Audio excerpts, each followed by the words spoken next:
So I'm going to talk about membrane identity switches, and it's going to be a talk full of imaging. So I think it's quite useful to have this here. And I like to start these talks with some electron microscopy, which is not done by myself, but I think it very well highlights what we are working on, which is membrane identity. And when we basically zoom through a cell with FibSem and you go into any old 1 by 1 micrometer square, it becomes very apparent how very busy and tightly packed the cellular environment is. So these are all different membranes packed in a tight space, and they all need to have their own membrane identity so that the cell knows what is what and can traffic things into different places. So this is basically one of the key fundamental things of membrane trafficking. And when we think about membrane identity, I will focus on the phosphoinositides today. Of course, there are also other factors that are playing into this, but we are working on the phosphoinositides. And they are a small family of lipids with a differentially phosphorylated head group.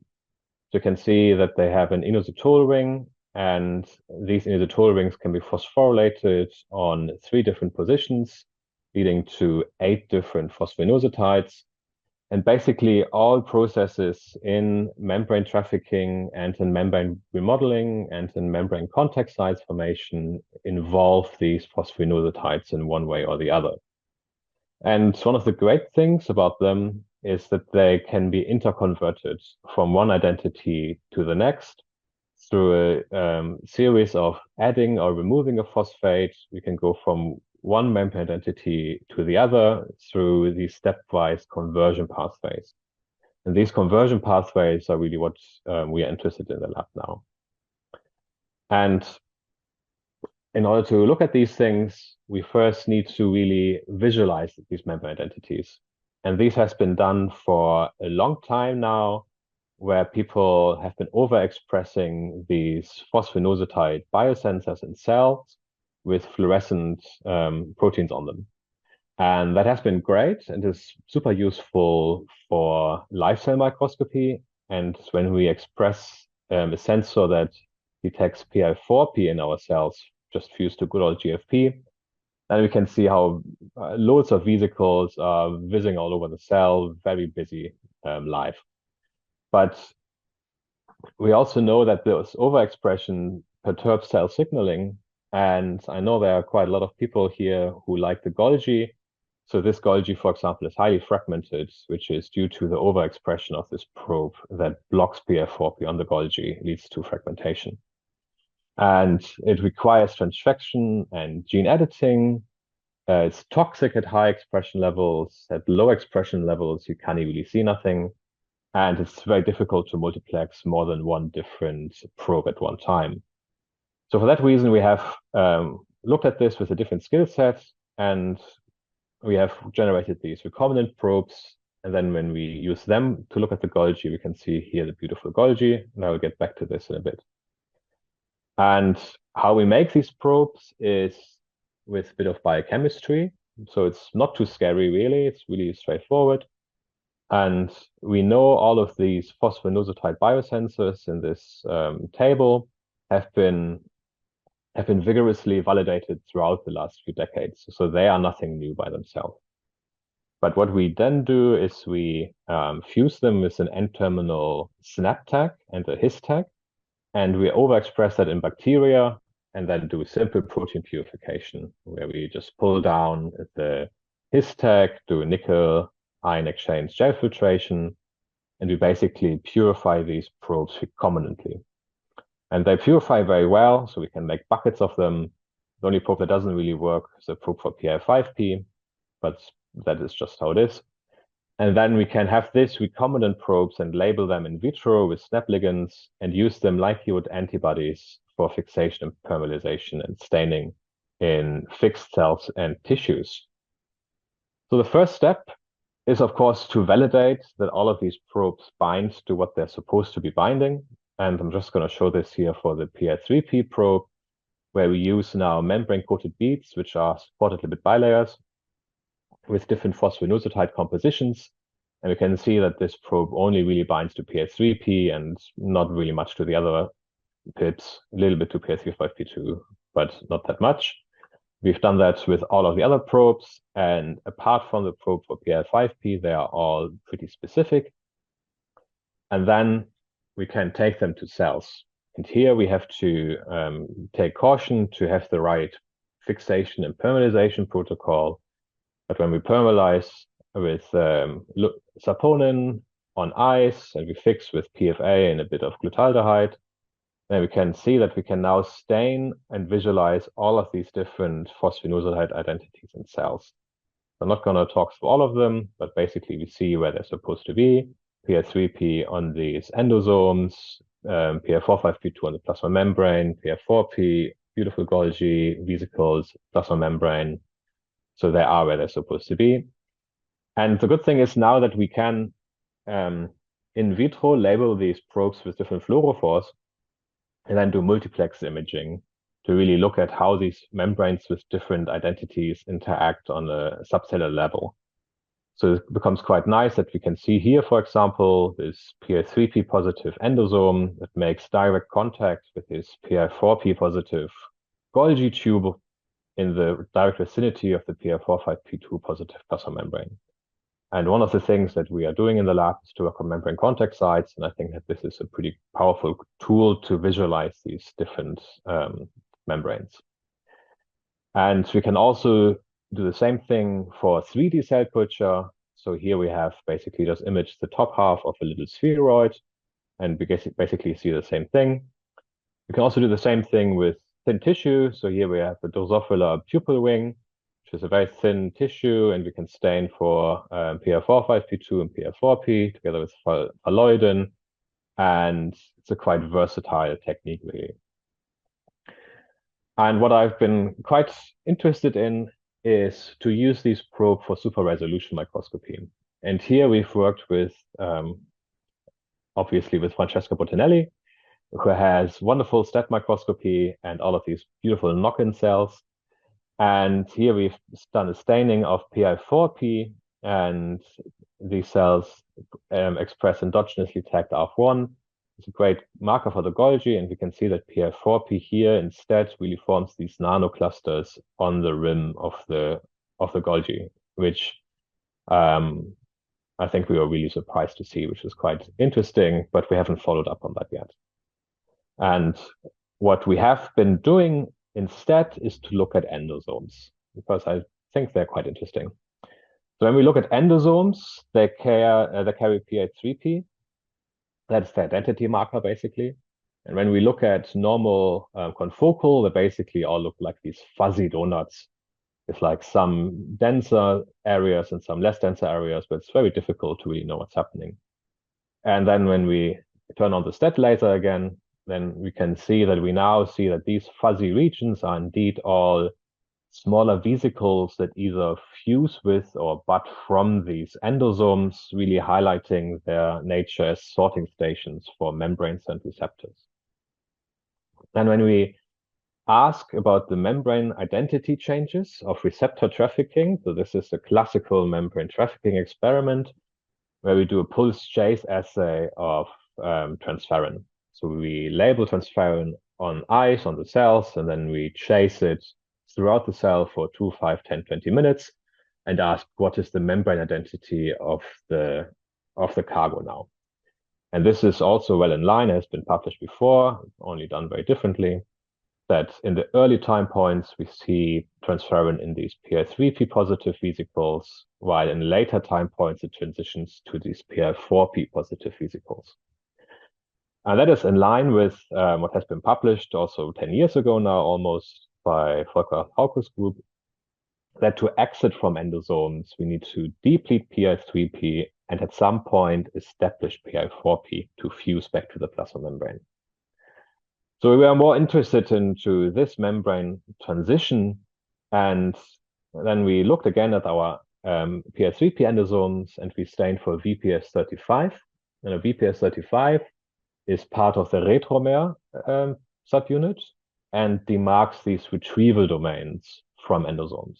So these are the domains that bud from endosomes where receptors are being recycled and go either back to the Golgi or back to the plasma membrane, depending on where they're going.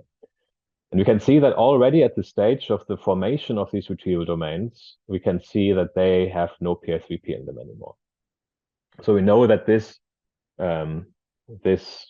identity conversion is already happening at the stage of retrieval domain formation. And to understand how this is regulated, we of course have to look at the proteins that do this. So for this conversion, we have the phosphatase family of the myotubularins. Now there are 3 phosphatases, meaning they take the phosphate from the 3 position away and go either back to PI or to PI5P. And they are a quite large family of 14 different myotubular phosphatases that can form homo and heterodimers, and 2 of them are highly disease relevant, MTM1 and MTMR2. I won't go into too much detail because it's a short talk today. And basically, when we knock down MTM1, we can see that we get an increased level of PI3P on these endosomes, as we would expect. And these endosomes also look a bit more funky. So they are a bit larger, they are more tubulated and are quite distinct from our control ones. And then when we stain again for VPS35, our retromer subunit, we can see that PI3P is now inside of these retromer. So we have a fault in the depletion of PI3P from these retrieval domains.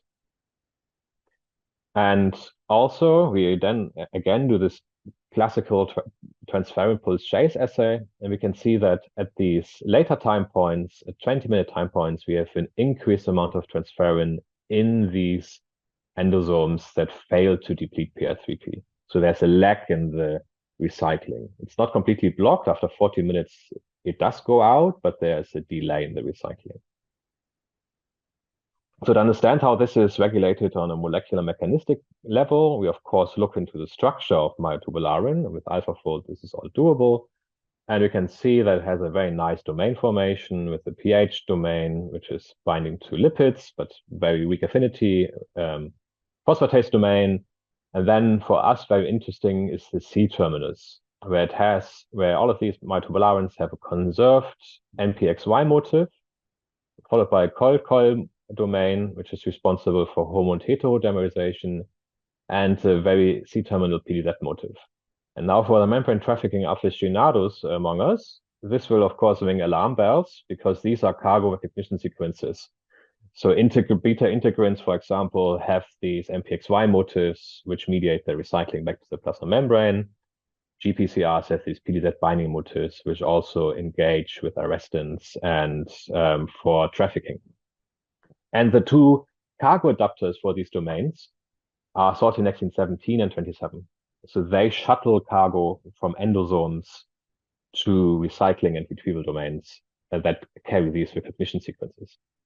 And I will cut short a lot of other things that we have done and just focus on the imaging part. That we have basically now we take sortinexin 27 knockouts and we look at the PI3P. It doesn't really look that different. When we knock down sortinexin 17, we see an increased amount of PI3P in endosomes.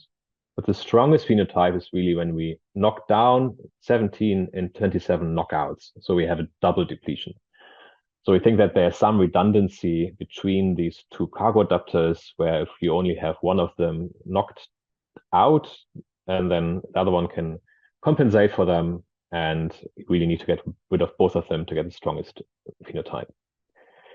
And then I'm gonna just briefly talk about something that I think is really cool, that we can also look at these lipids now with single molecule techniques.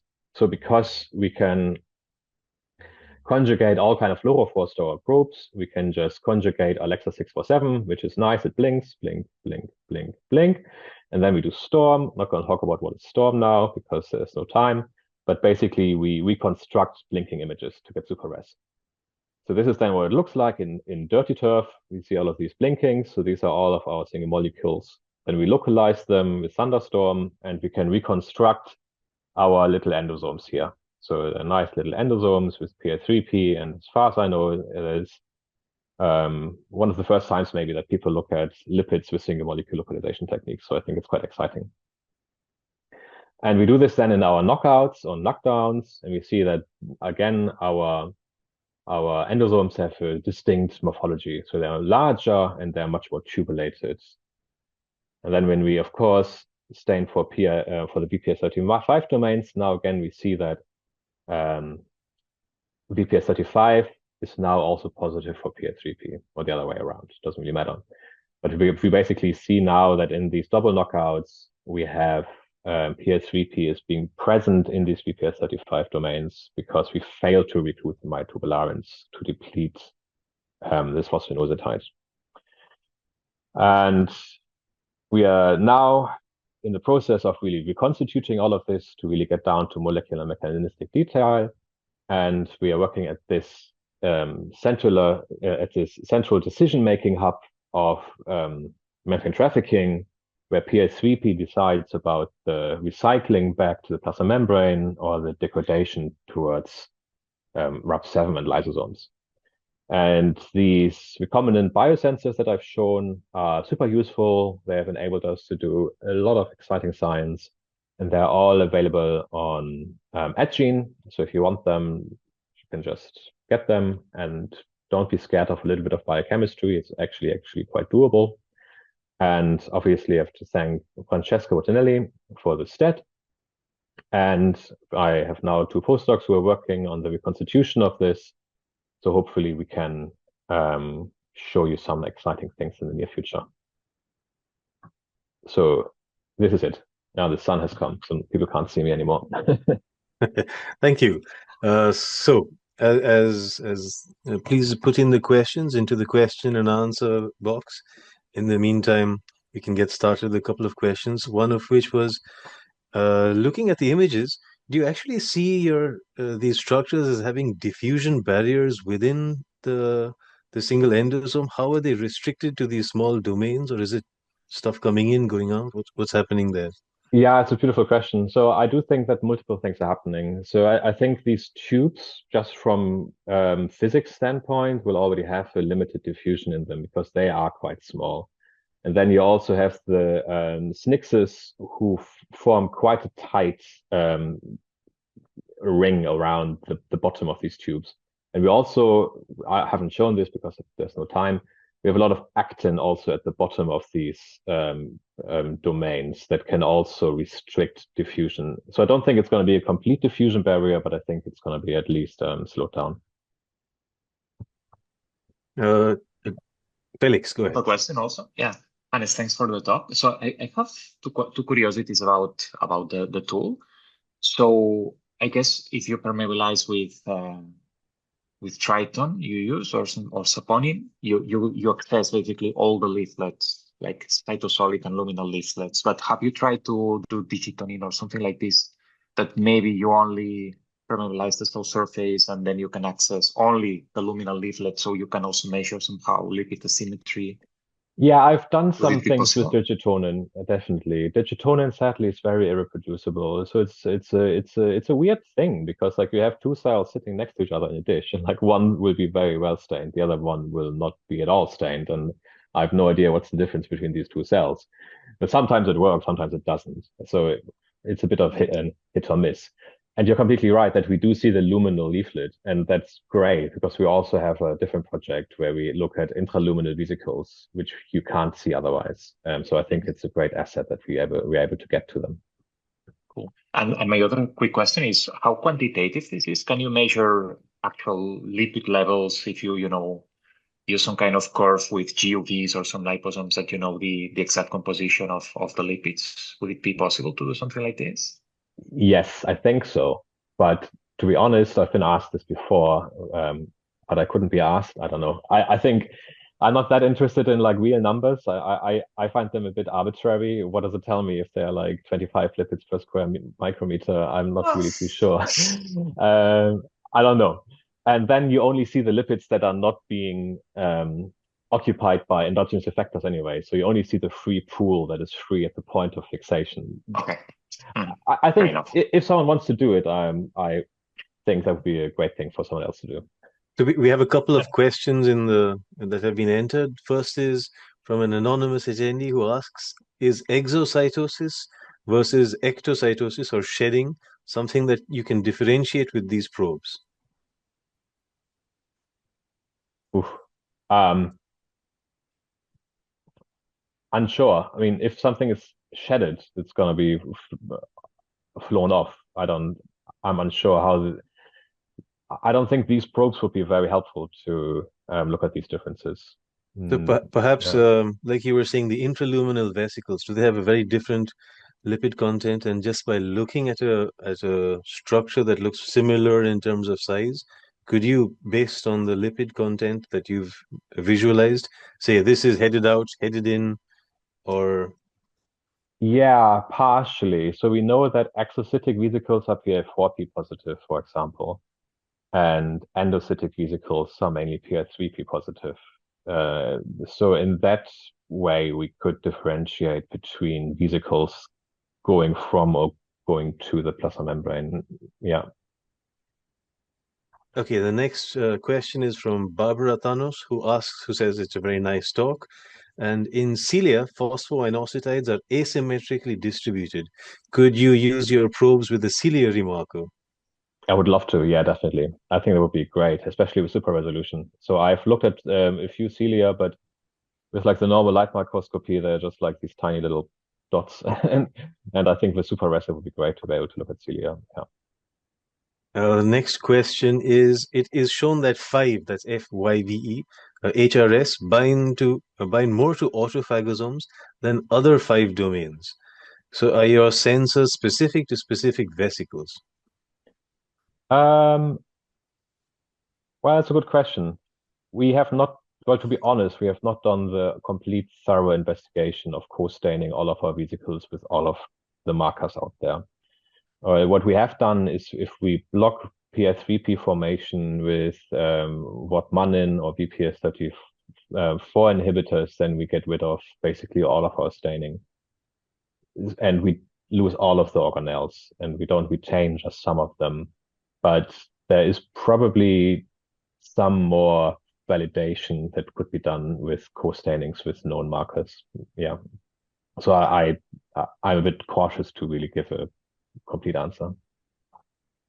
And I think perhaps our final question is from Shubham Kumar, who asks, have you also made Drosophila versions of these biosensors, or is that something that's in the pipeline? Well, the beautiful thing is that these biosensors are recombinant proteins. So there is no Drosophila version, Zebrafish version, or human version. These are like antibodies that once you have made them in your tube, you can throw them on any tissue that you want and see if it works. Okay, can you use it live, do you think, and in some way? I've been asked this before and I don't really see the point. So I think like maybe you can micro inject them, but then you might as well just overexpress them. Okay, okay. I think any further questions, please contact Hannes by email.